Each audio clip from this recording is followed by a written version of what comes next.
Да, се враќаме во студиото, како што најавме тука е господинот Дарко Симуновски, инвестицијски експерт, познат на нашата публика. Господине Симуновски, добро дојдовте во студио 10. Добро ве најдов, чест и задоволство ми е што сум повторно тука на 4 вести. Кај вас е ново што сега почнавте и со еден инвестицијски фонд да работите во Македонија. Ќе разговараме повеќе за тоа, се разбира, ќе дојдеме и до тоа, но еве да почнеме генерално. Кога зборуваме за инвестирање, за инвестиции, сега зборуваме пред се разбира за граѓаните, за физичките лица, за таков тип на инвестирање. Она што многумина не го разбираат или се прашуваат, зошто воопшто да инвестираат? Бидејќи знаат луѓето кај нас има еден конзервативен начин на штедење, оди стави ги парите во банка, имаш некоја одредена камата и тоа е тоа, и се прашуваат зошто па би инвестирале. Ете да почнеме со тоа. Да. Одличен увод би рекол дефинитивно. Да, потребно е да се инвестира за да можеме да се носиме со тоа што самиот систем, онака како што е направен финансискиот систем, да можеме да се носиме со него. Затоа што финансискиот систем, сите сме запознаени дека има во одредени време, во одредени периоди постои инфлација, и другото што, пример, луѓето, 99% луѓето што не се во финанси, па и дури голем дел од тие во финанси, не го гледаат другиот дел, тоа е девалвација на фиат валутите. Например, кога немаме некоја посебна висока инфлација, кога очите на јавноста не се кон таа инфлација насочени, тоа што никој не го гледа и никој не озборува, се случува девалвација. Значи, постојано намалување на вредноста на парите, народски кажано, односно фиат валутите.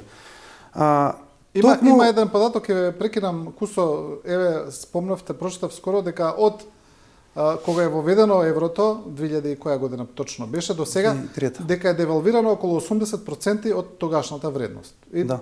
Тоа ние со тек на време не го приметуваме, дека е тоа така. Да. И тоа е најглавната причина зашто треба секој да инвестира, без разлика дали е физичко лице, правно лице, па институција, без разлика во која форма на организација е, дефинитивно мора да се инвестира, и особено инвестиција се мисли на секако вид на имоти и активи, но со главен акцент на финансиските пазари, затоа што сепак тие се најликвидни и што е многу битна работа, да можеш да излезиш од позиција како што си влегол и да можеш во секој момент да излезиш од позиција. Значи има тука ликвидноста што е многу битно и круцијално, и секако дека имотот со тек на време се зголемува и неговата вредност како рефлексија на ова што го зборуваме, нели, инфлација и девалвација. Кај нас, граѓаните, сепак ние идеме од едно поинакво општество за разлика од овие западњаците. Западњаците одамна имаат уредување на капитализам, за разлика кај нас до пред 30 на години живеевме во едно комунистичко општество, или некој што милува да го вика социјалистичко општество. Во едно такво општество наративот и идејата на секој еден човек е многу поразлична од овие што живеат во капиталистичко општество. Така да, поради тоа, како главен предуслов би го кажал, тука менталниот склоп е малку поинаков. Ние сме рекордери во држање депозити во банки. Дури и самите банки кажуваат дека препорачуваат дека треба да се инвестираат средствата, парите на сите граѓани и фирми и така натака, али на крајот на денот е битно да се разбере дека мора да се инвестира за да можеме ние да одржиме вредноста на имотот што го имаме, на парите што ги имаме. Со тек на време, за да можеме да се одржат тие во одредена вредност, мора да се инвестираат пред се во финансиски средства и после нормални во други видови на имоти и активи. Да, претпоставам дека најголема резерва или најголем страв на луѓето од инвестирање доаѓа поради ризикот од инвестирање. Ќе разговараме за тоа како посебна тема. Сакам уште една илустрација, еве, да дадам, например, што луѓето можеби не го разбираат или не го гледаат кога чуваат пари на долг период. Па дури и кога ги чуваат во банка за таа некоја камата од 2, 3, 4% максимум, не знам, во денари, да речеме, во евра е помало. Ако сте можеле вие за 100.000 евра, пред само 6 години, да купите стан од 100 квадрати, сега може да купите од 50 квадрати. Значи, вие сте ги чувале парите, само 6 години, зборуваме разлика. Сте ги чувале парите 6 години и сте изгубиле 50 квадрати во стан. Еве, ако споредуваме со недвижнини, да не споредуваме во злато или во било што друго. Јасно. Тук, исто така, тоа што го спомнате со недвижности, јас би го спомнал, особено кај луѓе, физички лица, имаме честа појава кај нас во Македонија, што има одредена, да речам, што се средна класа во Македонија, значи на луѓе, и претежно таа средна класа оди на нешто најбезбедно, оди на инвестирање во недвижности.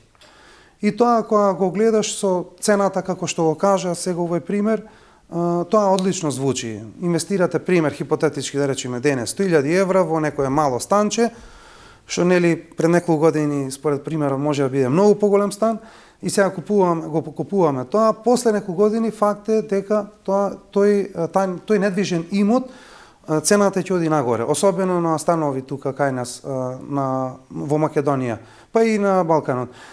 И сега тука, како тие луѓе, нормално што немаат финансиска едукација, ќе помислат, ќе речат, па види сега скок на вредноста на станот, на квадратот и така натака, и го гледаат како одлична инвестиција. Но меѓутоа, тоа што не можат да го разберат и да го видат, дека е финансирањето на финансиски пазари во акции, пример, или за некој што сака поризично да игра, пример, во криптото, далеко би носело поголеми приноси со тег на време, со тег на годините, него недвижен имот. Затоа што цената, скокот на цената во недвижностите, тоа што нас не изгледа дека е скок на цена, дека некој заработил, не заработил никој, нема скок на цена, туку тоа е рефлекција, огледало ефект на инфлацијата и девалвацијата, тоа што на почетокот од разговоров го зборувавме. Значи, тоа е само една рефлексија. Недвижностите, цените во недвижностите се рефлектирање на инфлација и девалвација. И затоа, пак ќе кажам, инвестирање во финансиски средства би било дефинитивно најдобра опција за нормално за подолг рок. Али сосема сте во право со таа забелешка, со таа што го спомнавте, апсолутно недвижностите одат нагоре, рушат рекорди и најверојатно може и тој тренд да продолжи. До кога не знаеме, ќе видиме, додека не покаже економијата посериозни пукнатини, би рекол. Кога тоа би се случило системски, тогаш веќе можеме и да очекуваме и пат на недвижностите. Но како што вие спомнувате, кога веќе правиме таква споредба меѓу инвестирање во недвижности и во акции, да речеме, па доколку пред 6-7 години сте купили акции на Nvidia, ќе сте имале 1000% отприлика на парите. Отприлика сега. Да. Добро, ајде да видиме кога зборуваме да се инвестира, зборуваме прво зошто. Ајде да видиме каде и кога. Кога зборуваме за финансиски пазари, кои се опциите, кои се можностите? Денешно време има многу опции за луѓето, за секој еден институција, фирма што иде, значи има голем пейсаж на можности за инвестирање и портфолиото и тоа што се инвестира треба да биде во соодност на профилот на инвеститорот и нивното знаење и познавање на финансиските пазари. Кога ќе видиме кој е профилот на инвеститорот и нивното знаење, тука од тоа зависи како ќе изгледа едно портфолио и како би јас да речем би кажал како можност за инвестирање како идеја, што би го споделил, секако не е финансиски совет. Ако е мој предлог, ако е за повозрасни луѓе што сакаат по-конзервативно да играат, некои што веќе стекнале одреден имот со тек на годините на работата и така натака, сигурно таков профил на човек, па или фирма, не би сакале да одат на поризично, ќе сакаат да одат на некои опции што се посигурни, значи да одат кај blue chip компании, евентуално компании што нудат дивиденди, па дури и обврзници за стабилност на нивни прилив на средства, односно добивка. За разлика, пример, што можам да дадам како предлог е за помладите, особено тие што се помлади од 40 години. Јас би им предложил повеќе да одат на акциите во технологија, во сектор технологија и секако криптовалутите начело со биткоин. Сметам дека тоа е една промена на играта што се случува сега на макроекономско ниво, затоа што имаме технологии што се прилично нови, но меѓутоа ќе го дефинираат лицето на светот. Тоа што го имаме, како што многу пати сум го зборувал и кај вас тука во емисија за блокчейн технологии, се што е поврзано со блокчейн технологии и сега во последниве, да речам, 4 години со скокот и бумот на вештачка интелигенција. И сметам дека тоа секако се уште сме ние на почетокот, особено со вештачка интелигенција, се уште сме на еден зародиш почеток на една нова класа во технологијата, би рекол, самата како вештачка интелигенција и сето тоа, можностите што може таа да се поврзи и во роботика, во автономно возење, значи буквално да ја смени целата економија. Ние дури имавме извештај од овие популарно што ги викаат Magnificent 7, најголемите акции во USA. Јас би рекол Magnificent 10, затоа што тука се сите со трилионски вредности. И гледаме еден тренд кај нив, особено во последниве 3 години, каде што вработеноста се намалува полека, но меѓутоа употребата на вештачка интелигенција оди нагоре. Така да и профитот расте. И профитот расте, секој квартал се рушат рекорди. Јас на многу што мислат дека ова рели, овој бул маркет, има многу економисти поделени во тоа мислење, што мислат дека ова некој балон треба да пукне, премногу е бројката, цената на акциите и така натака. Ако гледаме од перспектива на PE ratio, price per earning индекс, ако гледаме од тоа, да, ќе видиме дека се навистина премногу народски кажано надуени. Но меѓутоа, кога се огледуваме целокупно, целата макроекономска слика, ќе видиме дека нема такво нешто, затоа што, како што спомнавме, значи, заработувачките одат нагоре, се рушат нови рекорди во заработувачка и исто така употребата на вештачка интелигенција веќе лека по лека си го замава својот удар, да речам, на пазарната сила на трудот. Така да ќе има многу и веќе има одредени работи што многу лесно може да бидат заменети од алгоритам на вештачка интелигенција, што во денешна фаза сме во машинско учење. Тоа е малку сега технички али сепак мислам дека се уште тој тренд ќе продолжува и ќе се забрзува тој тренд. И тука ќе имаме една трансформација, макроекономска трансформација и ќе имаме едни вакви рекорди како што видовме Nvidia, прв пат фирма стигна 5 трилиони американски долари маркет капитализација, што пред пример 5-6 години беше незамисливо дека толку брзо ќе дојде, но меѓутоа еве се случува.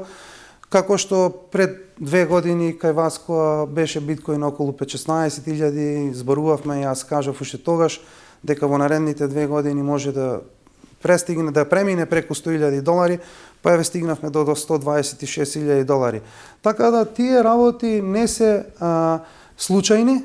Има зошто се случило тоа? Тоа е затоа што имаме нова адаптација, генерално на голема адаптација, светско прифаќање на тие нови технологии и тие се преточуваат и во Wall Street и во најсилните берзи во светот. Да, па гледаме дека веќе најголемите технолошки компании, Google рестартира нуклеарна централа во Айова, буквално од нула ја рестартира, бидејќи им треба енергија за дата серверите за AI, најавуваат изградба на дата центри во Вселената, тоа го најави и Илон Маск, дека исто така ќе гради дата центри во Вселената. Значи, потребата за енергија таму е незамисливо голема. Гледаме дека таму ќе има, дека, како што вие велите, ова е само почетокот во тој сектор. Ајде да се вратиме уште еднаш на двата типа на инвестиции кои кажавте. Првиот дел за оние конзервативни инвеститори, а вториот дел за малку, ајде да речеме, похрабрите или оние кои очекуваат поголем принос. Ги спомнавте за првиот дел дека тука се дивидендни акции, постабилни компании, обврзници и така натаму. Еве за граѓаните, што е разликата, доколку ги стават едноставно парите во банка со некоја камата од, не знам, денарска до 4% се движи од прилика, девизна околу 2%, до ваков тип на конзервативно инвестирање. Која е разликата во приносот?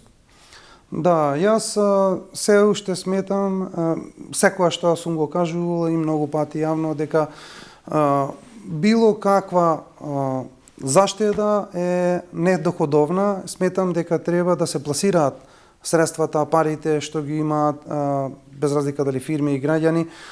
Мислам дека не треба само така да стојат.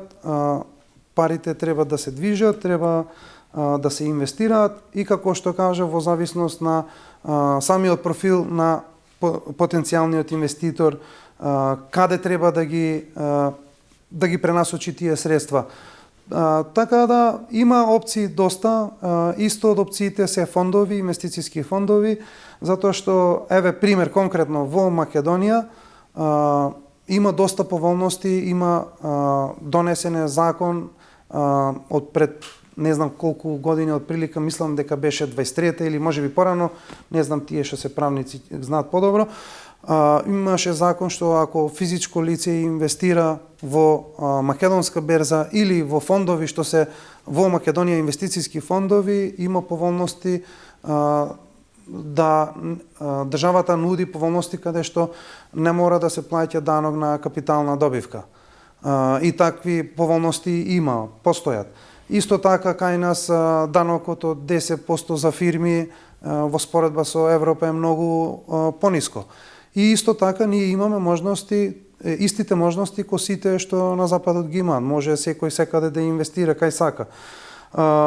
Ние конкретно еве за нашиот фонд ние сакаме да понудиме на квалификувани инвеститори што сакаат малку да се тргнат од класичните веќе видени типови на инвестиции или пример за фондови, отворени фондови, пример тие се популарни кај нас, и сакат да излезат и сакат да направат перформанс подобар од тоа што веќе го виделе.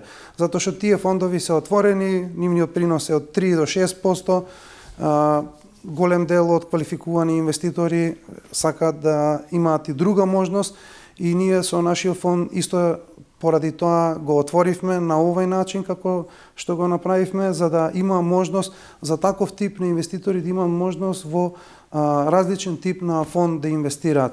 Ако не се доволно едуцирани или ако не знаат сами да прават соодветни инвестиции каде што би имале принос. Како и да е, за било кој инвестирање, јас тоа многу пати го имам кажано, за некој на своја глава да се инвестира, мора да има соодветно познавање на финансиските пазари, мора да има познавање на макроекономија. Ако сакате да бидете успешен во берзата, нормално зборуваме за да се направи тука заработка одредена. Но меѓутоа, ако не сте сигурни во финансии, финансиски средства, макроекономија, не ја познавате, не е ваш домен или немате време, подобро е да се остави на професионалци тоа да го менаџираат, како што е пример на нашиот инвестициски фонд и други видови типови на инвестиција. Добро е дека дојдовме до вашиот фонд, кажете ни повеќе за него, еве конкретно за што се работи. И што е тоа што вие велите дека нудите поразличен тип на инвестиција? Што е поразлично? Така. Тоа што денес го има и е доста популарно отворените инвестициски фондови. Ке инвестициските фондови има две главни класификации и тие главни класификации имаат и подкласификации, подкласи. Двата главни само вака ќе ви дадам чиста една сугестија, бидејќи голем дел од гледачите мислам дека можеби треба уште попластично да им се објаснат подиректно некои работи кога зборувате што значи тоа што го кажувате. Да. Еве ќе почнам прво од тоа што е фонд, што представува фонд. Може од тука да почнам да биде кратко, да. Да, на кратко.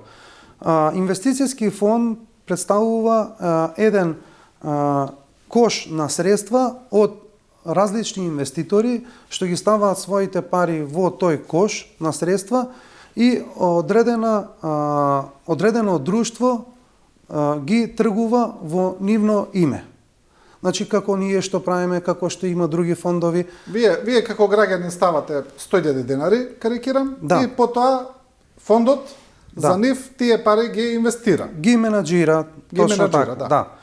И сите тие што работат во инвестициски фондови, тие се луѓе што се професионалци, мора да бидат професионалци за да водат една таква инфраструктура и да работат таква дејност. Така да и во нашиот случај е исто, значи тоа е фондот, значи во едно клупче каде што се збираат сите средства на сите инвеститори и се менаџираат од професионалци. Тоа е инвестициски фонд, вака наједноставно објаснато за некој што не е запознаен. Сега, кога веќе знаеме што е инвестициски фонд, и постојат два типа на инвестициски фондови, тоа што веќе го гледаме кај нас, отворени инвестициски фондови. Кај отворените инвестициски фондови, секој може да инвестира од 500 денари нагоре. Буквално секој може да учествува во тој инвестициски фонд. Тоа е една карактеристика кај отворените фондови. Друга карактеристика битна кај отворените фондови, тие се строго регулирани и имаат граница во начинот што смеат и колку смеат да инвестират. Тоа е кај отворените инвестициски фондови. За разлика од како ние што сме приватен инвестициски фонд, односно друштво за управување со приватни инвестициски фондови, Limitless Fund Management, ние управуваме со приватни инвестициски фондови. Моментално имаме регистриран нашиот прв приватен инвестициски фонд Limitless Global Fund, нормално регистриран од Комисијата за хартија од вредност. Ние во тој фонд, тој е приватен инвестициски фонд, и за разлика од овие отворените инвестициски фондови, тука можат да инвестираат само квалификувани инвеститори. И уплатата кај нас... Што значи тоа? Квалификувани инвеститори значи луѓе или фирми што, еве народски кажано, што се во со подлабок джеп. Значи луѓе што имаат повеќе финанси и едноставно не може, пример сега некој што зел кредит 50.000 евра и тоа му е се во животот и се да ги инвестира во фонд. Тој не е квалификуван инвеститор. Значи мора некој што е со поголема нето вредност на имот, мора да е такво лице или фирма. Тоа значи квалификуван инвеститор и кај нас за уплати во фондот минимум уплата е 60.000 евра по инвеститор. Тоа не е нешто што ние сме го измислиле, тоа е по закон за инвестиции на инвестициски фондови, минимум уплата е 50.000 евра. Тоа е законски пропишано. Така да ние одиме со 60 за да не бидеме на самата граница за евентуална флуктуација ако има на пазарот да не паднеме под тие 50.000 евра. Така да таа е главната разлика, другата битна разлика е во менаџментот, тоа што спомнав пред малку, кај отворените фондови тие се доста рестриктирани како би инвестирале и во што би инвестирале и процентуално колку би инвестирале. За разлика ние како приватен инвестициски фонд, ние немаме лимит, немаме граница како и во што би инвестирале. И исто така што сакам да го прецизирам е дека ние сме прв единствен фонд од било каков тип што ние имаме и хартија од вредност во нашиот фонд и недвижности. И ние инвестираме и во хартија од вредност и во недвижности. И моментално во овој фонд вака како што е регистриран. Така да таа уникатна можност ние што ја нудиме е за ние да можеме да им дадеме добар принос на инвеститорите. Таа е нашата цел, да им дадеме добар принос, но меѓутоа и сигурен принос од текот на годините, затоа ги инволвираме тука типот на инвестиција во недвижности. Пример, еве сега сме во план за градење на стамбени објекти во Штип и ќе понудиме нешто што други не го понудиле како инвестиција. И што значи тоа? Ако некој инвестира во фондот кај нас, тоа значи дека ќе има удел и во тие хартии од вредност и ќе има удел во зградата што ќе се прави во иднина. Така да тоа е убавина. Комбинирана инвестиција. Да, комбинирана инвестиција и тоа го направивме со цел да имаме еден стабилен раст на фондот и стабилен приход во фондот. И затоа ја направивме оваа комбинација и да едноставно ние во начинот на работа, во се што правиме, ние ги кршиме бариерите, сакаме да излеземе малку од конвенционалноста, сакаме да излеземе и малку да размислуваме out of the box и да понудиме различни алтернативи за нашите граѓани и фирми тука во Македонија, па и за странци и за наши, особено што живеат странство, што се мачат со високи даноци, кога веќе можат да си инвестираат тука во Македонија и да си ги префрлат после на нивна сметка за многу помали даноци него што би ги имале пример во Италија или во Германија или во Франција. Така да поентата, главната поента беше да се понуди едно нова инвестициска можност за сите тука во Македонија и пошироко, нешто различно што го немало досега и се надевам дека со тек на време, со тек на годините, мислам дека самиот перформанс ќе зборува за нас, кои сме и што можеме да направиме. Симоновски, вака кога ве слушаат тебе, да речеме, и потенцијалните инвеститори, она што цело време се прашуваат за каков принос зборуваме, за кукав принос. Сега, вие бидејќи сте нов фонд, немате историски податоци кои би можеле да ги презентирате, но мислам дека од праксата, од прилика знаете за што се работи, за колку се работи, бидејќи го знаете движењето на пазарите во минатото. И сега, тоа е прашањето. За каков принос, за каков годишен принос зборуваме, од прилика се разбира, знам дека тука не е можно да се дадат децидни одговори. Јас би можел да тврдам за тоа што како портфолио стратег преходно пред сега официјално да работам во фондот, самостојно што веќе дел од инвеститорите имаме што веќе се префрлија во фондот, што преходно јас ја правев стратегијата на нивното инвестицијско портфолио, пример за ова година за 9 месеци имаме преку 30% пораст добивка на берзите за акции зборуваме. Не навлагам во криптото, ако зборувам за криптото, веќе се други далеку подрастично повисоки проценти на добивка, но меѓутоа генерална добивката што веќе јас сум ја правил на мои клиенти била околу 20 до 30% годишно во едни добри години како што беа 2024 и ова година 2025 и мислам дека така ќе заврши. Така да, ако продолжи овој тренд, што очекувам дека ќе продолжи, сметам, не гледам причина зошто да не се направи. Сега не можам да кажувам проценти, би било сосема неблагодарно, сепак ова е инвестицијски фонд, но меѓутоа, како што кажав, нашата цел, нашиот таргет е да бидеме далеку повеќе, подобар принос од било кој инвестицијски фонд.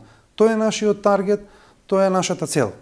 И се надевам дека таа цел и таа таргет што имаме ќе оствариме што поскоро. Се разбира дека тука и ризикот од инвестирање, зборувавме веќе за тоа, ако зборуваме веќе за некакви резерви кај луѓето, тоа е резервата, можеби поудучени од некои кај нас минати времиња кога имавме, добро, тоа беше многу одамна кога пропаѓа и банки, но имавме и скоро пример на пропаѓање на една банка. Значи, живееме во една земја која не може да се пофали со многу стабилен економски, па и политички правен систем и верувам дека од тоа доаѓаат и одредени резерви кога се поврзуваат и со инвестирање. Да, само јас сакам да им појаснам на сите што евентуално би инвестирале кај Limitless Global Fund. Ако би инвестирале кај нас, сакам да им кажам на сите дека ние инвестираме во светски берзи. Така да ние не сме зависни од локално што се случува. Тоа е прва работа. Втора работа, ние како веќе регистриран ентитет, ние го менаџираме фондот и за тоа си има одредени регулативи што ние мора да ги следиме и да ги почитуваме и со тоа да можеме на некој начин да бидиме сигурни за средствата на нашите инвеститори, но меѓутоа исто така и да направиме добар принос. Како што кажав, нашето инвестирање нема никаква допирна точка тука во Македонија, освен недвижностите, што ќе ги градиме за следната година. А инаку, што се однесува за финансиските средства и инструменти, сето тоа што го тргуваме, тоа е на светски берзи. Така да, кај нас тој ризик нема да постои. Да, а што е генерално со ризикот од инвестирање во поглед на кај ризикот на во смисла на ризикот на инвестирање за во фондови зборуваме? Во било што, во акции, во било што. Генерално, ризикот од инвестирање. Видете, во секоја инвестиција постои ризик. Значи, тука мора да си бидеме јасни, значи нема тука што тука да не се лажеме. Значи, секоја инвестиција има одреден ризик, одреден степен на ризик. Но меѓутоа, како што кажав, секогаш ако се остави тоа инвестирање да се остави на професионалци, ризикот е драстично помал. Кога професионалци раководат со парите, него некој на своја рака или на дојава или народски кажал некој нешто, па сега че да послушаме. Значи, тука е најголемиот ризик. Прво, тука мора да се разбере. Втора, нормално, постои пазарен ризик, значи може да се случи пад на берзите, се случувало тоа и ќе се случува, не е тоа нешто што е непознато за било каков тип на берзи и на инвестиции, така да тие ризици секој еден кога инвестира си ги презема тие ризици, но меѓутоа секогаш јас ова многу пати сум го повторувал без разлика за кој тип на инвестиции станува збор. Ако хоризонтот на самиот инвеститор е подолг од 5-6 години, во тој случај тој инвеститор, тој секако на долг рок ќе победи и ќе биде во добивка. Може би за тие 5-6 години ќе има моменти каде што портфолиото би било евентуално минус, но меѓутоа на подолг рок дефинитивно ќе има приноси, тоа како подобри приноси од било кој друг пример бизнис или пример недвижности, тоа што им е познато на луѓето. Така да финансиските пазари нудат тоа што и на почетокот го зборувавме, многу подобар принос него било која друга инвестиција. И така да и фондовите во овој случај се е добра инвестиција, особено приватен инвестициски фонд, кога зборуваме веќе за квалификувани инвеститори, да им се даде една нова можност за инвестирање од тоа што досега сме го виделе. Така да генерално во Македонија може да се каже инвестирањето во фондови е доста сигурно инвестирање, затоа што сепак сите фондови се фактички регулирани институции при КХВ, Комисија за хартија од вредност, така да мора да поминат низ одредени филтри и во начинот на работа и на менаџирање исто така мора да се запазат одредени норми и етичко работење во менаџирањето на средствата и на целокупно на самиот фонд. Така да тоа е релативно доста сигурна инвестиција.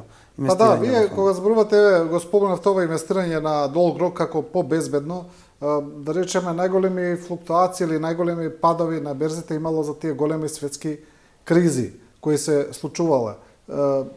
Да се вратиме од големата економска депресија во 30-тите, па потоа тие неколку циклуси, но секогаш историски акциите прават ребаунд и потоа се враќаат, ги надминуваат многу тие нивоа потоа. Значи, доколку сте долгорочен инвеститор, рече се и да ризикот е минимален. Да, апсолутно. Како што кажав, ако се консултираат и ако портфолиото биде работено од професионалци, во тој случај е минимален. Сега, нормално, и во акциите, како и во криптото има многу шпекулации. Пример, има многу што викан меме акции, како што има меме токени, пример, во криптото. Така да, секогаш ќе има шпекулатори, секогаш ќе има луѓе што на бул маркет нешто ќариле, па после им се зголемила самодовербата, па после изгубиле во некои погрешни инвестиции. Надеж за брзо збогатување нешто така да. Да. Значи тоа треба да се заборави, да се тргне кога се инвестира. Не постои нешто така каде што некој преку ноќ може да се збогати, такво нешто не постои. Мора дисциплина и мора да се има една цел за секој инвеститор, цел каде што ќе се постави, ќе се знае на кај се оди и што сака да се постигне, но меѓутоа за тоа треба време и секако асистенција од професионалци. Да. Уште ова во поглед на акциите, за луѓе кои разбирале, кои имале акции на македонска берза, инвестирале или ги стекнале со право на работа, ги наследиле од родителите и така натаму, знаат дека кај нас постои една одредена законска регулатива, дека постои централен депозитар на хартија од вредност, дека може тамо да видат кои акции ги поседуваат, од кои компании и така натаму. Каква е регулацијата во поглед на инвестирање на странските берзи, бидејќи тоа на многу луѓе не им е јасно. Ако они инвестираат преку вашиот фонд во акција, еве да речеме на Google, дали тие ја поседуваат таа акција на Google? Каква е тука регулативата? Ако сега конкретно пример, ако се инвестира во нашиот фонд, кога некој инвестира во нашиот фонд, во фондот што ние го менаџираме, не е наш фонд, да бидам по-конкретно појасен. Значи, ако некој инвестира во фондот, купува удели од фондот. Со тоа значи колку што има средства, толку има удели во самиот фонд. И тоа значи дека ние се што одлучуваме да се инвестира од средствата на тој фонд, секој еден што има според неговиот удел на средствата што ги вложил, толку има удел во сите тие активи и имоти што ние располагаме во фондот и што ги менаџираме. Тоа вклучувајќи и акции, тоа значи и за акции исто. Значи тој индиректно исто има собственост на тие акции што фондот ги купил. Затоа што тој представува дел од тој фонд, секој еден инвеститор. Кога друг начин за да се поседува акција е кога се оди преку брокерај. Ние не сме брокерај, значи има други брокерски куќи во Македонија, или преку банките има брокерај, пример во НЛБ банка имате, секој може да си отвори сметка. Купи ми таа акција. Да, да си се отвори сметка, таа е уште една додатна сметка што треба да се отвори за делот за брокерај, каде што може да се купуваат акциите и едноставно секој еден граѓанин може да му каже која акција сака да ја купи на брокерот и брокерот да направи налог во нивно име и акцијата да ја поседува лично. И трет начин да се пазари за граѓаните преку онлайн платформи како Interactive Brokers, но меѓутоа што е многу битно тука, тоа многу сум го спомнал и сега сакам да го спомнам во оваа прилика, кога купувате преку Interactive Brokers, де факто вие не поседувате лично акцијата, туку индиректно. Самите Interactive Brokers се поседуваат во ваше име. Тоа би дошло исто како криптото што зборувавме. Кога имаш крипто на Binance, уствари не поседуваш ти, Binance го поседува. Но кога го имаш на твој wallet, на self-custody wallet, независен паричник, тогаш ти ги поседуваш. Така и кај акциите. Ако одиш сега преку брокерај, си ја купуваш на твое име. Значи има тука име, презиме кој купил и ја поседува. Да. Така да тие се начините за да се поседуваат акциите.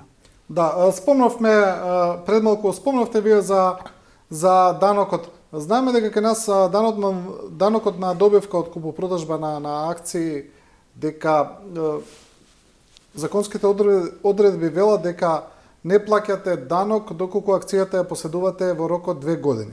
Доколку ја продајате пред тие 2 години, треба да платите данок на добивка. Тоа е исто, претпоставам, во секој облик на финансирање, на инвестиции, се извинувам. Не, кај нас тоа важи ако инвестирате во македонска берза и ако инвестирате во фонд што е регистриран во Македонија, македонски фонд, инвестициски. Само во тие два случаеви. Но меѓутоа не за друг тип на инвестиции или на друго место инвестиции. Значи во тој случај тоа важи за физички лица. За физички лица. Тој закон е за физички лица, да. За физички, да. Сега не знам точно кога, ама чинам пред неколку години го донесоа со измена, да. Што е одлично нешто. Така да тоа е одлична можност за секој еден граѓанин да си влезе во берзата, да си ги, што викаме народски, да ги умножи своите пари со тек на време и законски да нема никакви побарувања за данок да се плаќа. Но меѓутоа за овие другите корпоративен данок што е за фирми е исто така многу низок, 10%. Така да и добро е и за фирмите, кај нас во Македонија се уште нема таа култура што го има во Западот. Во Западот секоја една фирма инвестира во финансиски пазари. Не постои фирма што барем дел од својот имот го нема ставено на берза на акции. Кај нас сликата е се уште многу уназадени сме во тој дел, уште заостануваме во споредба со другите. Треба време, поготово по новите генерации што ги разбира подобро овие работи, особено овој делов што зборувавме за девалвација и инфлација на фиат валутите, на парите. Така да со тег на време сметам дека тој тренд ќе се подобрува и ќе има повеќе што ќе инвестираат. Затоа што секоја инвестиција преку фирмата, тоа е имот на фирмата, де факто и де јуре. Така да и купување во акција е имот.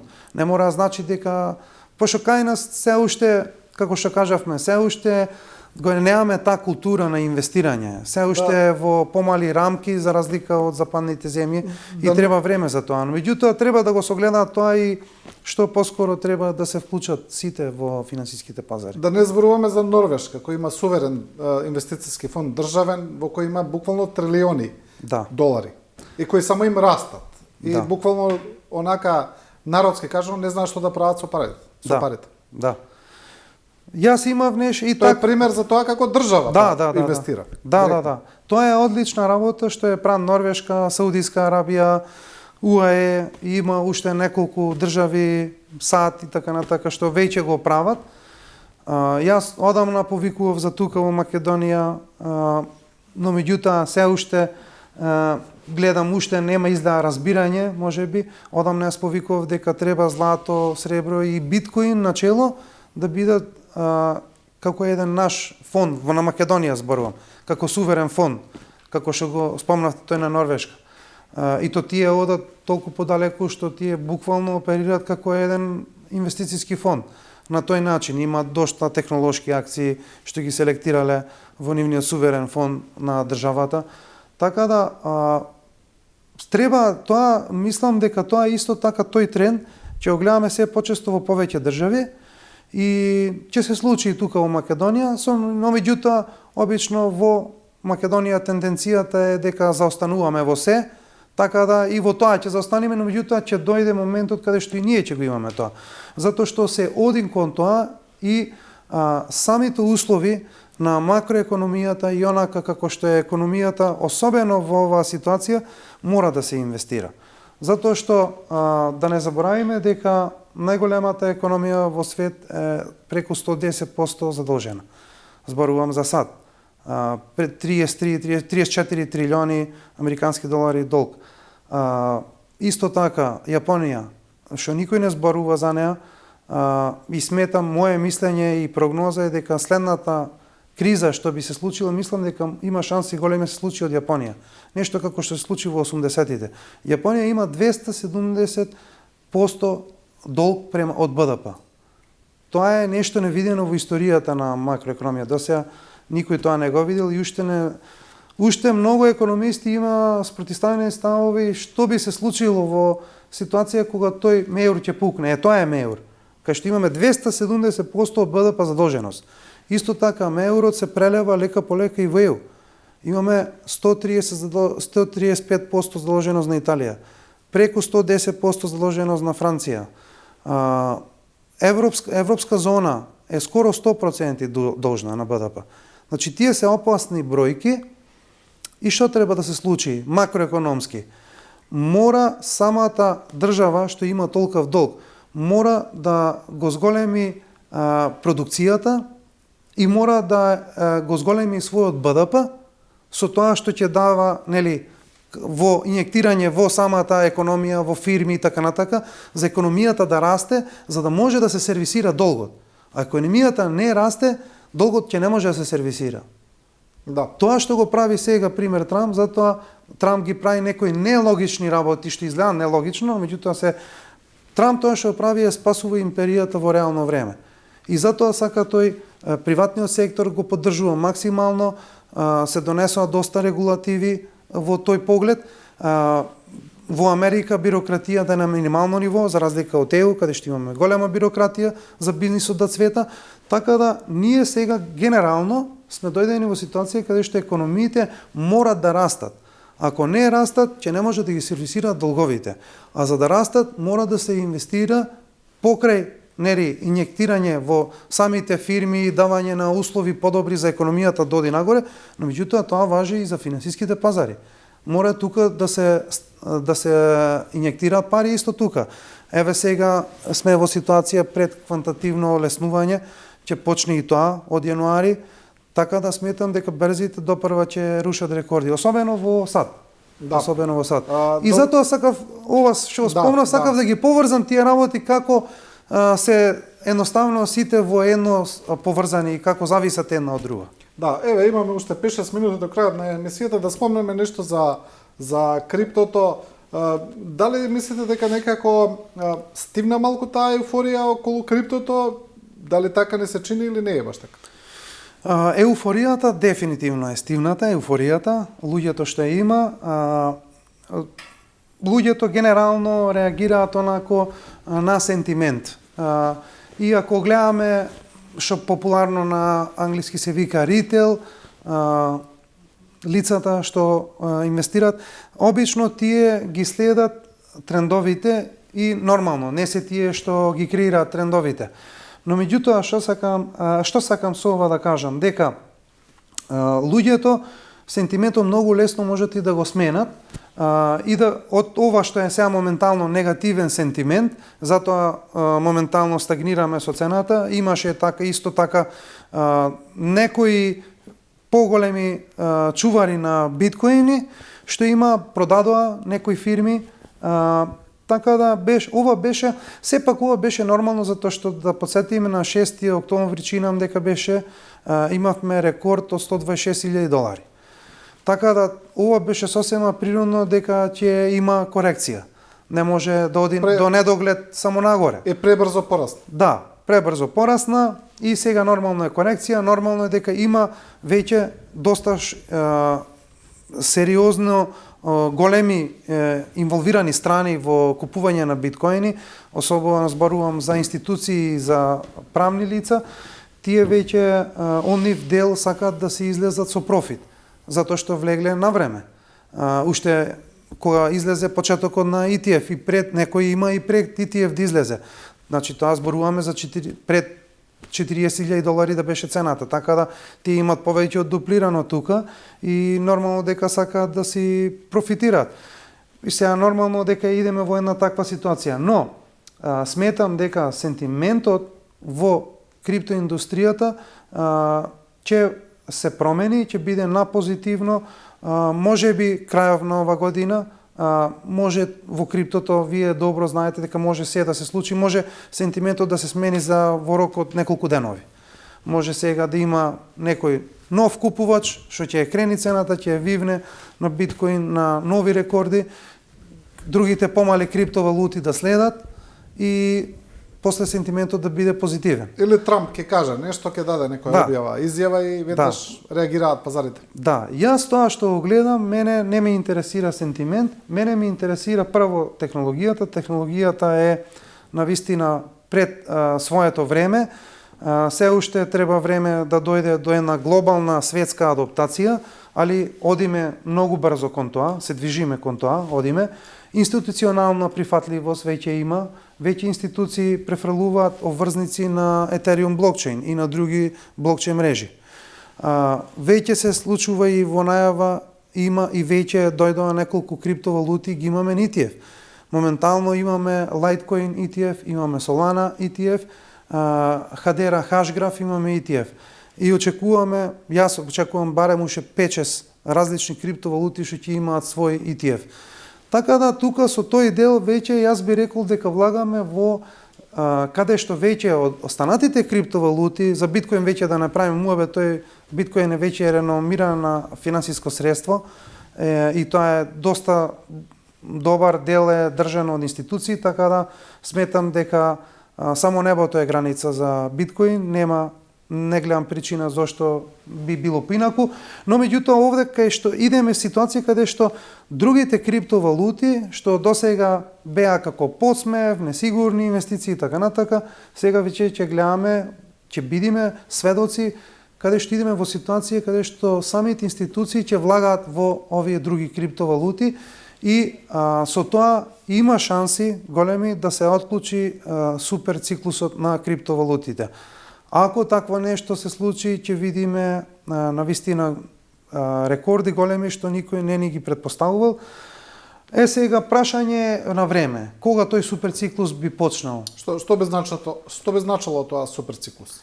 Суперциклусот е многу различно од ова што го знаеме 4 годишен циклус во криптото што е популарен и така натака, дека секој нов циклус носи нови рекорди. Но меѓутоа суперциклусот е нешто каде што веќе и институциите ќе бидат од една страна, не само физичките лица како досега што беа во криптосферата, во криптоиндустријата, тука имаме институции каде што веќе ќе има масовна адаптација и употреба на тие блокчейн мрежи.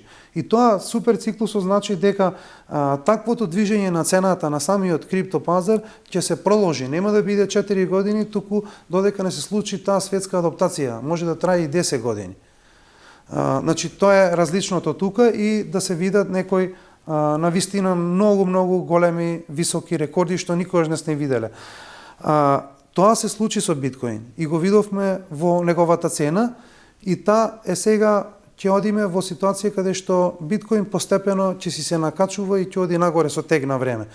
Да, ќе има и нормално ситуации како што имаше сега, нели, паѓање на неговата вредност, но меѓутоа ако се враќаме од година за година поназад, ќе гледаме дека тој расте се поголем и поголем и сметам дека и во 2026 мислам дека ќе се направат нови рекорди. Јас се уште стојам на моето предвидување дека можно и до крај на година да стигнеме некаде околу 130 и неколку илјади долари за еден биткоин и другите криптовалути да следат. Но ова сакав да се доискажам за сите што прашуваат, за да видиме еден altcoin season што сите го очекуваат, најмногу за тоа ме прашуваат многу следбеници. Мора да имаме ние поволна макроекономија во смисла каматните стапки мора да паднат, квантативно олеснување да имаме за да видиме ние alt season. И тука ќе видиме исто така рефлексија во пример Russell индексот, кај што се помалите фирми, но меѓутоа ќе видиме тоа и во криптото.